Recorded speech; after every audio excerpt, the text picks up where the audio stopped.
Hello students, welcome to Diksha classes. और भाई आज से हम सीटेट 2021 पीआरटी में ईवीएस का सिलेबस करेंगे। बट जो आज का टॉपिक है ये आपको कोई भी वनडे एग्जाम हो, चाहे आपका एसएससी हो या कुछ भी हो, तो आपको यहाँ से क्वेश्चन देखने को जरूर मिल जाएगा। ठीक है, ये है भारत के महत्वपूर्ण उद्यान। आज का हमारा टॉपिक रहेगा भारत के महत्वपूर्ण उद्यान में आप लोगों को सुनने में बहुत बार आया होगा, आपको याद भी होगा इसमें से बहुत कुछ। वन्य जीव अभ्यारण्य, राष्ट्रीय उद्यान एंड जैवमंडल।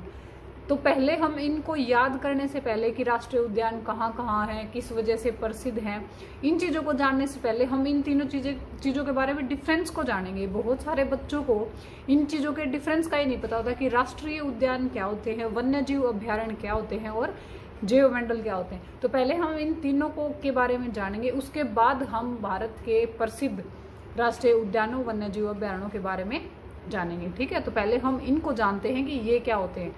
तो ये जो आज वाला टॉपिक है ये आपके वनडे एग्जाम्स के लिए भी और सभी टेट एग्जाम्स के लिए भी एंड स्पेशली पीआरटी में ईवीएस के लिए एक इम्पोर्टेंट टॉपिक है। तो चलिए अब स्टार्ट करते हैं। फर्स्ट यही बात है कि जीवों का संरक्षण जो है वो कितने प्रकार से किया जाता है। तो भाई जीवों का संरक्षण 3 प्रकार से कर सकते हैं। पहला राष्ट्रीय उद्यान बनाकर, सेकंड है वन्य जीव अभ्यारण्य बनाकर और थर्ड है जैवमंडल बनाकर। अब फर्स्ट हम जानते हैं कि राष्ट्रीय उद्यान क्या होते हैं। तो राष्ट्रीय उद्यान जो बनाए जाते हैं ना, वो सरकार के द्वारा बनाए जाते हैं भाई।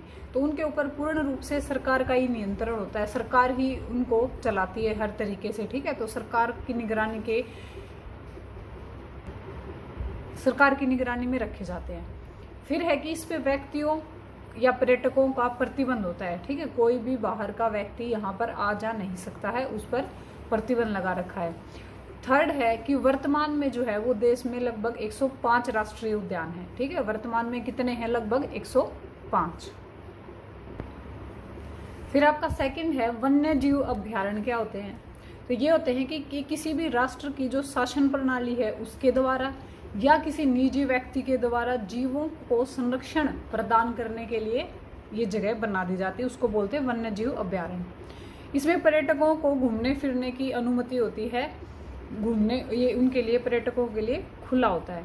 थर्ड है यहाँ जो जीव होते हैं वो पिंजरों में नहीं रहते, ये वनों की तरह ही प्राकृतिक रूप से रहते हैं। ठीक है, फिर है कि वन्य जीव अधिनियम जो है वो 1972 में लागू किया गया था। फिर है आपका जैवमंडल। जैवमंडल क्या होते हैं भाई? ये सबसे बड़ा क्षेत्र होता है। जैवमंडल जो है वो सबसे बड़ा क्षेत्र है इन दो से, राष्ट्रीय उद्यान से भी और वन्य जीव अभ्यारण्य से भी। तो इसी के अकॉर्डिंग क्या है कि कई राष्ट्रीय उद्यान और वन्य जीव अभ्यारण्य जो है वो जैवमंडल में भी गिने जाते हैं। तो इसलिए वर्तमान में भारत में कितने जैवमंडल हैं? वो है 18। और सबसे पहला जैवमंडल भारत का कौन सा था? वो था नीलगिरी। चलो भाई, अब हम पढ़ेंगे कुछ राष्ट्रीय उद्यान फेमस हैं, किस वजह से हैं, किस उद्देश्य से उनको बनाया गया है। ठीक है, और वो कहाँ पे हैं। ठीक है, तो ये सब चीजें अब हम पढ़ेंगे। कुछ राष्ट्रीय उद्यान हैं, कुछ वन्य जीव अभ्यारण्य हैं, तो उनके बारे में पढ़ते हैं अब। हाँ भाई, फर्स्ट राष्ट्रीय उद्यान है जिम कॉर्बेट राष्ट्रीय उद्यान। यह है उत्तराखंड के नैनीताल जिले में। ठीक है, और भारत का सबसे पुराना राष्ट्रीय उद्यान भी यही है। स्थापना इसकी हुई 1936 में।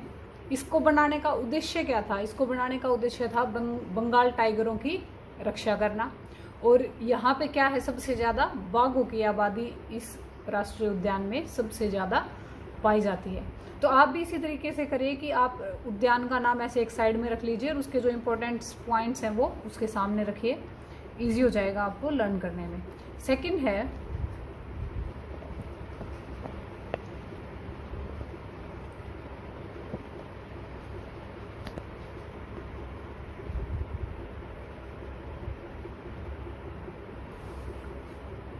बांदीपुर राष्ट्रीय उद्यान।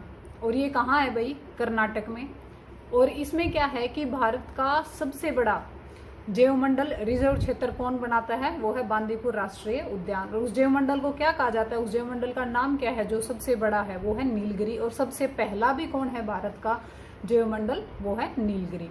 तो 1973 में इसको टाइगर रिजर्व के रूप में स्थापित किया गया था। ठीक है, फिर है आपका थर्ड गिर राष्ट्रीय उद्यान, और ये कहाँ पे है? गुजरात में। और इसकी स्थापना कब हुई? 1913 में। और इसको बनाने का उद्देश्य क्या था? इसको बनाने का उद्देश्य था एशियाई शेरों को संरक्षण प्रदान करना। फिर है कि ये जो बाघ संरक्षित क्षेत्र है, इसलिए इसको एशियाई बब्बर शेर के लिए ये विश्व में प्रसिद्ध है। ठीक है, ये जो क्षेत्र है गिर राष्ट्रीय उद्यान, ये एक बाघ संरक्षित क्षेत्र है, इसलिए ये बब्बर शेर के लिए विश्व में प्रसिद्ध है। फिर है लास्ट इसका पॉइंट कि राष्ट्रीय अभ्यारण्य का दर्जा गिर राष्ट्रीय उद्यान को कब मिला? वो मिला 1965 में। तो अब ये क्या है? गिर राष्ट्रीय अभ्यारण्य। ठीक है, और ये कब बना है अभ्यारण्य? 1965 में। हाँ भाई, फोर्थ राष्ट्रीय उद्यान है दुधवा राष्ट्रीय उद्यान, और ये कहाँ पे है? उत्तर प्रदेश में। और सबसे बड़ा और समृद्ध जैव विविधता वाला क्षेत्र भी यही है, और ये बाघों और बारहसिंगा के लिए जो है प्रसिद्ध है। ठीक है, नेक्स्ट है काजीरंगा राष्ट्रीय उद्यान, और ये कहाँ पे है? आसाम में। और एक सींग वाले गैंडों के लिए प्रसिद्ध है। और विश्व विरासत प्रसिद्ध इसको कब मिली भाई? ये मिली 1985 में, और इसे भारतीय बाघों का घर भी कहा जाता है। तो जो साइड में जो मैंने पॉइंट्स लिखे हैं, इनमें से आपसे क्वेश्चन पुट किया जाता है कि भारतीय बाघों का घर किस राष्ट्रीय उद्यान को कहा जाता है? तो आंसर आपका क्या हो जाएगा? काजीरंगा राष्ट्रीय उद्यान। इसी तरीके से आपसे पूछा जा सकता है बाघों और बारहसिंगा के लिए कौन सा राष्ट्रीय उद्यान प्रसिद्ध है? तो वो आपका हो जाएगा दुधवा राष्ट्रीय उद्यान। ठीक है, तो ये सब जो पॉइंट्स हैं इनके बारे में, इन्हीं में से क्वेश्चन पूछा जाएगा आपसे कि ये जो पॉइंट है ये किस राष्ट्रीय उद्यान से रिलेट करता है। तो वो आपको ये सारे पॉइंट्स बहुत अच्छे से लर्न करने हैं। ओके, फिर नेक्स्ट है बांधवगढ़ राष्ट्रीय उद्यान। ये कहाँ पे है? मध्य प्रदेश में। और 1968 में इसको राष्ट्रीय उद्यान घोषित किया गया था भाई। ठीक है, और इसकी प्रसिद्धि किस वजह से है? इसकी प्रसिद्धि है बाघों के लिए।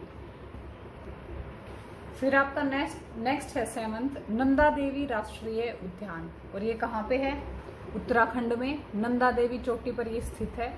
ठीक है, और इसकी स्थापना कब हुई? इसकी स्थापना हुई 1982 में, और 1988 में इसको विश्व धरोहर की सूची में शामिल किया गया। ठीक है, और इसकी प्रसिद्धि किस वजह से है भाई? तो इसकी प्रसिद्धि है हिमालय पक्षी में पाए जाते हैं, हिमालय कस्तूरी मृग पाए जाते हैं, और गोरल पाई जाती हैं। इन चीज़ों की वजह से इसकी क्या है? प्रसिद्धि। हाँ भाई, एट्थ है चंद्रप्रभा वन्य जीव अभ्यारण्य, और ये है उत्तर प्रदेश में, और इसकी स्थापना हुई 1957 में, 1957 में। और इसको बनाने का उद्देश्य क्या था? वो था एशियाई शेरों का संरक्षण करना। और यहाँ पे क्या क्या और अलग से जानवर पाए जाते हैं? वो है काले हिरण, चीतल, जंगली सुअर, सांभर, नीलगाय, ऐसे जानवर भी इधर पाए जाते हैं। कुछ रेंगने वाली प्रजाति भी चंद्रप्रभा वन्य जीव अभ्यारण्य में पाई जाती हैं, वो है घड़ियाल और अजगर। ये तो थे भाई आपके मोस्ट इंपोर्टेंट कुछ वन्य जीव अभ्यारण्य और राष्ट्रीय उद्यान। इनमें से आपको क्वेश्चन मिलेगा, और इनके आपको पॉइंट्स लर्न करने हैं, और इनका नेम लर्न करना है, और उनकी खासियत क्या क्या है, किस वजह से प्रसिद्ध है, कब बनाए गए, बनाने का उद्देश्य क्या था। ठीक है, तो ये सब, और कहाँ पे है, कौन से स्टेट में है, तो ये सब आपको लर्न करना है। अब कुछ मोस्ट इंपोर्टेंट क्वेश्चन है इनसे, इसी टॉपिक से रिलेटेड, वो क्वेश्चन देख लेते हैं। क्वेश्चन नंबर फर्स्ट है देश में सबसे छोटा राष्ट्रीय पार्क, तो वो है साउथ बटन के नाम से, और अंडमान निकोबार में है। सेकंड क्वेश्चन है देश में सबसे बड़ा राष्ट्रीय पार्क, ये पूछ रखा है सबसे बड़ा, एंड फर्स्ट क्वेश्चन था आपका सबसे छोटा, तो बड़ा कहाँ पे है? हिमिस लद्दाख में। और इसकी एक और खासियत है कि ये भारत में सबसे अधिक ऊंचाई पर बना हुआ पार्क है। तो यहाँ से आपके दो क्वेश्चन हो गए, सबसे बड़ा और सबसे अधिक ऊंचाई वाला, तो कौन है? हिमिस लद्दाख में। थर्ड क्वेश्चन है देश का पहला बाघ अभ्यारण्य कहाँ बनाया गया, तो वो बनाया गया भाई राजस्थान में, सरिस्का नाम से। फोर्थ क्वेश्चन है विश्व का एकमात्र तैरता हुआ राष्ट्रीय पार्क कहाँ है, तो उसका नाम है कैबुल लाजमाओ, और वो कहाँ पे है? मणिपुर में। 2-3 क्वेश्चन और हैं, वो और देखते हैं। हाँ भाई, क्वेश्चन नंबर 5 है कि भारत में सबसे ज्यादा राष्ट्रीय उद्यान कहाँ पर हैं, तो वो है मध्य प्रदेश में।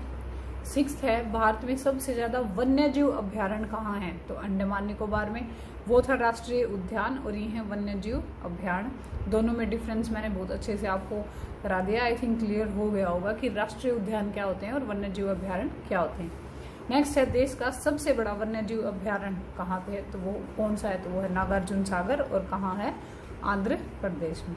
ठीक है, ये था एक आपका इम्पोर्टेंट सा टॉपिक।